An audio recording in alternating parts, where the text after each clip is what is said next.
اه جبت لها شبشب وكانوا فردتين مختلفين، بس دي كانت حاجه حلوه. بس رحت رجعته بقى ورحت جبت الفرده الاصليه تاني. الهديه جبتها ان انا جبت لامي قطه وهي كان عندها فوبيا من القطط، فاتقلبت هديه وما بقتش هديه يعني ليها، بقى حاجه ليها خض. ايوه نجيب لها لفت، حزمه لفت قد كده وهي تخلل بقى. دبوس حصان، مرسوم عليه كده سمايل فيس، كان حلو والله. ديناميتا. لا اغرب مش عارف انا. جبت لها خلاط كيلو خيار، هو ده اللي جبته، هو ده. عبايه. كنت جايب لها عفش اللي هو كنبه، ومره جبت لها جلاليب وعبايات. يا جماعه الست دي امي، الست دي امي، انا طول عمرها ما شالتش غير همي، وانا اخر صبرها. الست دي امي، الست دي امي، الست دي امي. لا ما جبتش. ولا مره في حياتك؟ انا كفايه انا عندها. الضغط والسكر.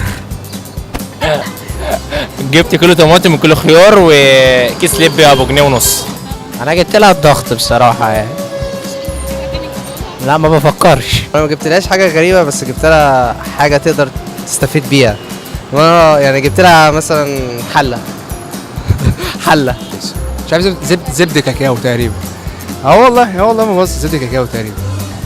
جبت لها مره عبايه ماشي، وكان في شبشب بقى عشان ما كانش معايا فلوس. انا السنه اللي فاتت عيد الام اللي فات جبت لها ورده، قلت لها كل سنه وانت طيبه. انا يعني السنه دي ممكن مثلا افكر اجيب لها ايه، مثلا اجيب لها طرحه مثلا. انا كنت اوديها حج، نفسي اقدم لها في عيد الام. انا جبت لها اللي هي حلل صغيره على قد بوك جلد، بوك كده ب2 جنيه والله، جبته لها ورميته في الزباله، قالت لي مش عايزه منك حاجه. ايوه انا هجيب حرنكش في عيد الام ان شاء الله، عيد الام الجاي ان شاء الله.